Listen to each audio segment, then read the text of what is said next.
இளைஞர் வாழ்வுரிமை அரசியல் மாநாடு நாள் ஏப்ரல் 27 ஞாயிற்றுக்கிழமை காலை 10 மணி முதல் 1 மணி வரை. ஏர்போர்ட் தா. மூர்த்தி அழைக்கிறார். திராவிடத்தில் இருந்து மீள்வோம், தமிழகத்தை நாமே ஆள்வோம். அரசியல் கருடன் உறவுகளுக்கு வணக்கம். மீண்டும் வருகிறார் விவசாய சின்னத்தை தட்டி தூக்கிய சீமான். இது குறித்தும் இயக்குனர் பாக்கியராஜ் அவர்கள் சீமான் அவர்கள் குறித்து வியந்து பெருமையாக பல விஷயங்கள் வந்து பேசியிருக்காரு. அந்த விஷயத்தையும் அது மட்டும் இல்லாமல் விஜய் டிவி நிகழ்ச்சியில் சீமான் அவர்களை சிறப்பு விருந்தினராக அழைச்சிருக்காங்க. அதைத் தொடர்ந்து சீமான் அவர்கள் கதாநாயகனாக ஒரு திரைப்படத்தில் களமிறங்குறாரு. இப்படியான பல தகவல்கள் குறித்து நம்ம இந்த காணொலியில் இன்னைக்கு விரிவாக பார்க்க இருக்கோம்.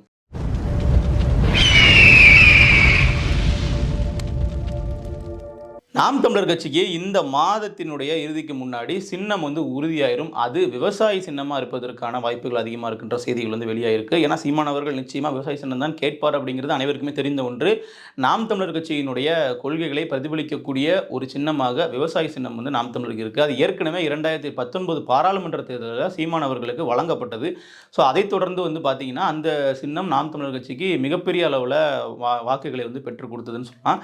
ஸோ அதைத் தொடர்ந்து கரும்பு விவசாய சின்னமாக இருந்ததை தாண்டி ஒரு கதிர் விவசாயி, ஒரு நெல் அறுவடை பொருள் விவசாயி மாதிரியான விஷயங்கள்லாம் நாம் தமிழர் கட்சி விரும்பி வந்து கேட்டுக்கிட்டு இருந்தாங்க. ஆனால் என்ன அப்படின்னா, ஒரு கட்சி வந்து அங்கீகாரம் பெற்ற கட்சியாக வந்து வருவதற்கு வரை அவர்களுக்கு நிரந்தரமான சின்னம் கிடைக்காது, அவர்கள் விரும்பிய சின்னமும் கேட்க முடியாது. ஸோ இந்த முறை நாம் தமிழர் கட்சி அங்கீகாரம் பெற்ற பின்னாடி இவர்கள் வந்து கைப்பட வரைந்து சில சின்னங்களை வந்து அனுப்பி வச்சிருக்காங்க. இதை எங்களுக்கு கொடுக்குமாறு. ஸோ சட்டப்படி அதற்கான நடைமுறைகள் எல்லாம் சீரிய வகையில் நடந்துகிட்டு இருக்கு. விரைவில் நாம் தமிழர் கட்சிக்கு விவசாய சின்னம் வந்து கிடைக்கப்படும் அப்படிங்கிறதுல மாற்று கருத்து இல்லை. சமீபத்தில் நிழற்குடை அப்படிங்கிற ஒரு திரைப்பட விழாவில் சீமான் அவர்கள் வந்து கலந்து கொள்கிறாங்க. பொதுவாக வந்து திரைத்துறையினர் சீமான் அவர்கள் மீது அதிக நாட்டம் கொண்டவர்களாக இருப்பாங்க. ஏன்னா சீமான் அவர்களினுடைய பேச்சு அப்படிங்கிறது அந்த படத்தை வந்து மிகப்பெரிய அளவில் மக்கள்கிட்ட கொண்டு போய் சேர்க்கும், அது ஒரு பேசு பொருள் ஆகும். அப்படிங்கிறதுனால ஒரு திரைப்பட ப்ரொமோஷன்களுக்கு சீமான் அவர்களை பெரும்பாலும் அழைப்பாங்க. சிறப்பு காட்சிகளுக்கும் சீமான் அவர்களை அழைத்து அந்த படம் குறித்த விமர்சனங்களை வந்து வாங்கிப்பாங்க. இது தொடர்ச்சியாக நடக்கக்கூடிய ஒரு நிகழ்வு. அது மாதிரி தான் நிழற்குடை அப்படிங்கிற படத்திற்கு சீமான் அவர்களை அழைத்திருக்காங்க.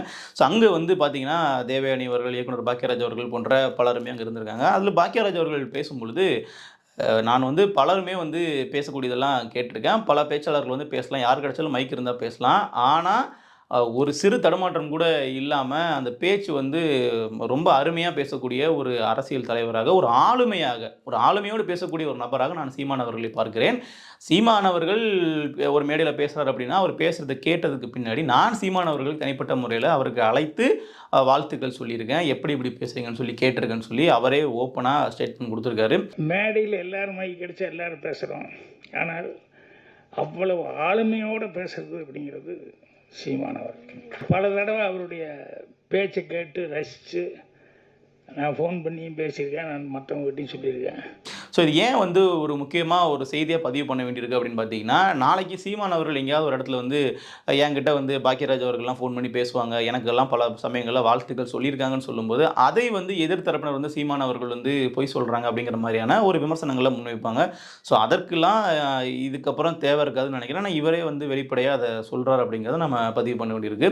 ஸோ இப்படியாக இப்போ சமீப காலகட்டமாக தமிழ் சினிமாவிலையுமே சீமான் அவர்களுக்கு ஒரு ஆதரவு தளம் வந்து உருவாகிட்டு இருக்குன்னு சொல்லலாம். திரைப்பட இயக்குநர்களாக இருக்கட்டும், திரைப்பட துணை நடிகர்களாக இருக்கட்டும், இப்படியாக பலருமே வந்து நாம் தமிழர் கட்சிக்கு பின்னாடி ஒரு பேக்கப்பாக ஒருங்கிணைறாங்க அப்படிங்கிற நம்ம பார்க்க முடியுது. குறிப்பாக வந்து களவாணி படத்தில் நடித்த திருமுருகன் அவர்கள் கூட இப்போ நாம் தமிழர் கட்சியினுடைய வேட்பாளராக களமிறங்குறாரு 2026 சட்டமன்ற தேர்தலில். ஸோ இப்படியாக பல நபர்களும் நாம் தமிழர் கட்சியை நோக்கி ஈர்க்கப்படுறாங்க. நாம் தமிழர் கட்சி ஒரு வலிமையான கட்சியாக உருவெடுத்துட்டு இருக்கு அப்படிங்கிற நம்ம காரணத்தை வச்சுக்கிட்டோம் அப்படின்னா நிச்சயமாக இனி வரக்கூடிய காலத்தில் நாம் தமிழர் கட்சிக்கு பின்னாடி தமிழ் திரையுலகினர் திரளுவாங்க அப்படிங்கிற மாற்றிருக்கிறதுல இப்போவே அவர்களுக்கான ஆதரவு தளம் இருந்தாலும் ஆளும் தரப்பிற்கு பயந்து சில பேர் அமைதியாக இருந்துட்டு இருப்பாங்க. அது கொஞ்சம் கொஞ்சமாக மௌனம் கலையுது அப்படின்னு நாம் வந்து எடுத்துக்கலாம். இத்தனை நாள் நாம் தமிழர் கட்சியினுடைய தலைமை ஒருங்கிணைப்பாளர் சீமான் அவர்கள் இதற்கு முன்னாடி இயக்குனராக துணை நடிகரெல்லாம் இருந்திருக்காங்க அப்படிங்கிறது நம்ம அனைவருக்குமே தெரியும். அவர் படங்கள் இயக்குன காலத்தையும் தாண்டி அரசியலுக்கு வந்த பின்னாடி கூட பல படங்களில் அவரினுடைய இளவல்கள் அப்படின்னு சொல்லக்கூடிய இளம் தலைமுறையினருக்கான புதிய படங்கள் அவர்கள் வந்து எடுக்கும் பொழுது அவர்களுக்கு ஒரு உறுதுணையாக துணை கதாபாத்திரங்களில் தொடர்ச்சியாக நடிச்சுட்டு வந்திருந்திருக்காரு. சமீபத்தில் களஞ்சியம் அவர்களினுடைய படங்களில் கூட ஒரு முக்கியமான கதாபாத்திரம் ஒன்று பண்ணியிருப்பாங்க. இப்படி பல படங்கள் இருக்குது. ஸோ இப்படிப்பட்ட சூழலில் ஒரு கதாநாயகனாகவே சீமான் அவர்கள் களமிறங்கக்கூடிய ஒரு படம் வந்து இப்போ தயாராகிட்டு வருது. சீமானின் தர்ம யுத்தம் அப்படிங்கிற திரைப்படம். அதை வந்து சுப்பிரமணியன் அவர்கள் வந்து இயக்குறாங்க. ஆதம் பாபா அவர்கள் வந்து அவருடைய தயாரிப்பில் இந்த படம் வந்து வெளியாக இருக்கு. ஸோ இப்படிப்பட்ட இந்த திரைப்படமானது நாம் தமிழர் கட்சியினரிடையே ஒரு மிகுந்த ஒரு வரவேற்பை வந்து பெற்றிருக்குன்னு சொல்லலாம். அதாவது சீமான் அவர்கள் வந்து ஒரு கதாநாயகனாகவே ஒரு படம் வந்து வெளிவரப்போகுது அப்படிங்கிறது நிச்சயமா வந்து பலருக்குமே வந்து ஒரு ஆர்வத்தை தூண்டக்கூடிய ஒரு விஷயமா தான் இருக்கும். இதற்கு எப்படி வந்து நேரம் ஒதுக்கி எப்படி பண்ணாங்கன்னு தெரியல. ஏன்னா தொடர்ச்சியாக வந்து போராட்டங்கள் ஆர்ப்பாட்டங்கள்னு சொல்லி ஷெடியூல் போட்டு போயிட்டு இருக்க ஒரு சூழலில் இதுக்கும் தனியாக கால் ஷீட் ஒதுக்கி அவர்கள் வந்து அந்த திரைப்படத்தை எடுத்து முடிச்சிருக்காங்க. ஸோ இப்படிப்பட்ட சூழலில் அந்த படமும் வந்து வெளியாகிறதுக்கான நடைமுறைகள் இப்போ வந்து போய்கிட்டு இருக்கு. இது நிச்சயமாக வந்து நாம் தமிழர் கட்சிக்கும் சரி சீமான் அவர்களுக்கும் சரி வெகுஜன மக்களுக்கிடையே போய் சென்றடையக்கூடிய ஒரு வாய்ப்பை வந்து ஏற்படுத்தும் அப்படிங்கிறதுல மாற்றுக்கிறது இல்லை. அதையும் தாண்டி இந்த படம் பேசக்கூடிய ஒரு கருத்தியல் அப்படிங்கிறது நிச்சயமாக நாம் தமிழர் கட்சியினுடைய ஒரு அரசியல் கருத்தியலை தான் இந்த படம் சொல்ல போகுது அப்படிங்கிறதுலையும் மாற்றுக்கிறது இல்லை. ஏன்னா படத்தினுடைய பெயரை சீமானின் தர்ம யுத்தம்னு வைக்கும் பொழுது நாம் தமிழர் கட்சியினுடைய அரசியல் தான் அதில் பிரதானமாக பேசப்படும் அப்படிங்கிறத பார்க்க முடியுது. நிச்சயமாக இது ஒரு படமாக இருக்கிறது நாம் தமிழர் கட்சியினருக்கு ஒரு பாடமாக அமையும் அப்படிங்கிறதும் நம்ம குறிப்பிடத்தக்கது. அடுத்தபடியாக கலக்கப்போவது யாரு விஜய் டிவியோட நிகழ்ச்சியில் சீமான் அவர்கள் சிறப்பு விருந்தினராக கலந்து கொண்டிருக்காங்க. அந்த நிகழ்ச்சி இனிமேல் தான் ஒளிபரப்பாக இருக்குது. ஸோ அந்த நிகழ்ச்சியில் வந்து சீமான் அவர்களை கூப்பிட்டது அப்படிங்கிறது ரொம்ப ஒரு முக்கியத்துவம் பெற்ற ஒன்றாக காணப்படுகிறது. ஏன்னா விஜய் டிவி மட்டும் கிடையாது, ஜீ தமிழாக இருக்கட்டும், இல்லை இப்போ யூடியூப் தளங்களில் மிகப்பெரிய ஊடகமாக இருக்கக்கூடிய பிகைன் ரோட்ஸாக இருக்கட்டும், அவர்கள் வழங்கக்கூடிய விருது வழங்கும் விழாவாக இருக்கட்டும், விகடன் விருது வழங்கும் விழாவாக இருக்கட்டும், இப்படியாக பல ஊடகங்களும் வந்து சீமான் அவர்களை சமீப காலகட்டத்தில் அதிகப்படியாக சிறப்பு விருந்தினராக கூப்பிடுறாங்க. அதற்கான ஒரு பிரதான காரணம் என்ன அப்படின்னு நம்ம பார்க்கும் பொழுது, சீமான் அவர்கள் ஒரு நிகழ்ச்சிக்கு வந்து வர்றாங்க அப்படின்னா அது மிகப்பெரிய அளவில் மக்களினுடைய ஒரு ஆர்வத்தை வந்து தூண்டுது. மக்கள் வந்து அதை அதிகப்படியாக பார்க்குறாங்க அப்படிங்கிறத நம்ம எடுத்துக்கலாம். இப்போ நார்மலாக வந்து வேற ஒரு அரசியல் கட்சி தலைவர் வந்து சமூக வலைதளங்களில் உட்காந்து பேசுகிறதுக்கும் நாம் தமிழர் கட்சியினுடைய தலைமை ஒருங்கிணைப்பாளர் அதை பேசுவதற்குமான அந்த ஒரு பார்வைகளினுடைய எண்ணிக்கை நம்ம பார்க்கும் பொழுது நாம் தமிழர் கட்சிக்கு வந்து எப்பவுமே கொஞ்சம் அதிகமாக இருக்கும் சமூக வலைதளங்களில். அதையும் தாண்டி சீமான் அவர்கள் வந்து பேசும்பொழுது சீமான் அவர்கள் வந்து இது மாதிரியான பொது தளங்களில், ஏன்னா அரசியல் தளங்களில் தொடர்ச்சியாக நம்ம சீமான் அவர்களை பார்த்துருப்போம். நாம் தமிழர் கட்சி குறித்தான கருத்துக்கள் பேசக்கூடியதை நம்ம பார்த்துருப்போம். ஆனால் இது மாதிரியான ஒரு தளத்தில் நிச்சயமாக சீமான் அவர்கள் பேசுகிறார் அப்படிங்கும்போது அதை பார்ப்பதற்கு பெருமளவு மக்கள் வந்து திரண்டு வர்றாங்க அப்படிங்கிறது நமக்கு தெரிய வருது. ஸோ அப்படியான ஒரு நிகழ்வு தான் இப்போவும் அரங்கேறி இருக்குன்னு நம்ம சொல்லலாம். விஜய் டிவியில் வந்து சீமான் அவர்கள் அழைக்கிறார் அப்படிங்கும்போது அந்த நிகழ்ச்சியினுடைய டிஆர்பி நிச்சயமாக ரொம்ப அதிகரிக்க போகுது அப்படிங்கிறதுல மாற்று கருத்தே இல்லை. ஸோ இப்படியாக சமீப காலகட்டத்தில் சீமான் அவர்களுக்கும் இந்த திரைத்துறை மற்றும் சின்னத்திரை போன்ற அந்த ஃபீல்டுகளையும் அதிகப்படியாக சீமான் அழைப்பதற்கான காரணம் என்னன்னு நம்ம பார்க்கும் பொழுது நிச்சயமாக நாம் தமிழர் கட்சியினுடைய வளர்ச்சி தான் நேரடியான காரணம் அப்படிங்கிறது நமக்கு புரிய வருது.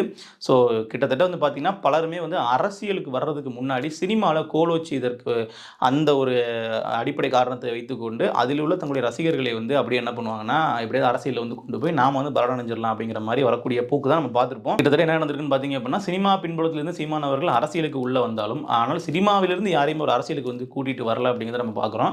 முழுக்க முழுக்க வந்து பார்த்தீங்கன்னா இங்கே வந்து அரசியல் படுத்தப்பட்டு ஒரு பெரிய கூட்டத்தை வந்து சீமான் அவர்கள் உருவாக்கி வச்சுருக்காங்க. அந்த மாதிரியான ஒரு கூட்டம் அப்படிங்கிறது நிச்சயமாக வேறு எந்த ஒரு அரசியல் தலைவருக்கும் இன்றளவில் தமிழ்நாட்டில் இல்லை அப்படின்னு சொல்லி நம்ம சொல்ல முடியும். கூட்டம் அனைவருக்கும் திரளும், கூட்டம் வந்து அனைவருக்குமே வரும். இப்போ திமுக தரப்பில் ஒரு கூட்டம் வைக்கிறாங்கன்னா கூட அங்கே நிச்சயமாக வந்து காசு கொடுத்தோ இல்லை இயல்பாவோ கூடுறாங்கனாலும் கூட்டம் கண்டிப்பாக வந்துடும். ஆனால் அந்த கூட்டம் முடிந்த பின்னாடி என்ன நடக்குதுன்னு பார்த்தோம் அப்படின்னா அங்கே இருக்கக்கூடிய சேர்களை வந்து எடுத்துகிட்டு போயிடுவாங்க, இல்லை வாழைக்குள்ள கட்டுறாங்க அப்படின்னா அதை வந்து உருவிட்டு போயிடுவாங்க. ஸோ இப்படியான விஷயங்கள் தான் நடந்துட்டு இருக்கும்.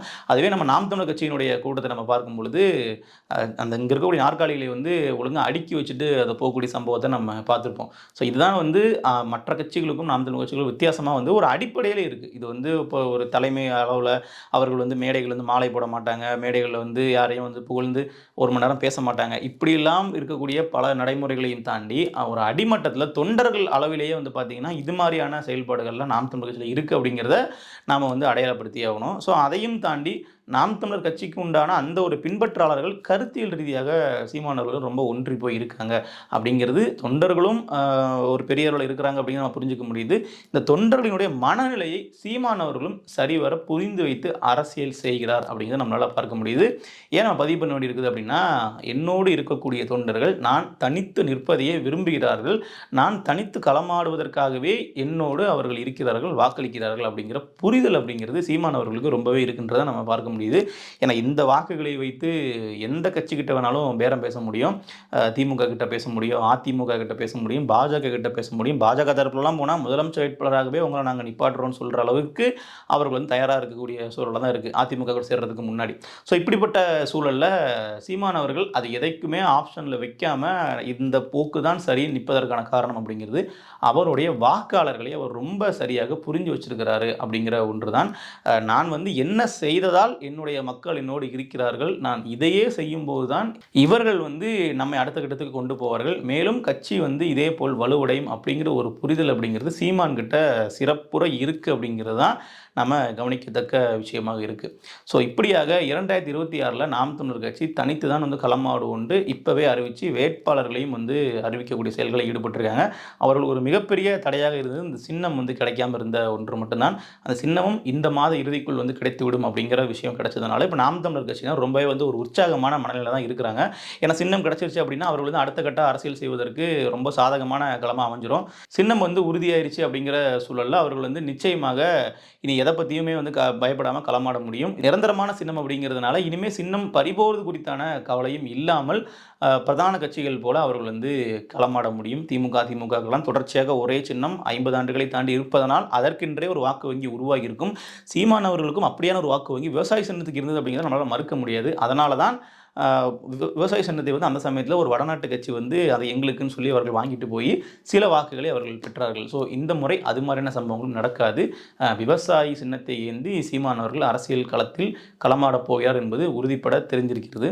இது போன்ற அரசியல் குறித்த காணொலிகள் பார்ப்பதற்கு அரசியல் கருடன் சேனலை சப்ஸ்கிரைப் செய்யுங்கள். மேலும் மற்றொரு தகவலோடு உங்களை சந்திக்கும் வரை நன்றி.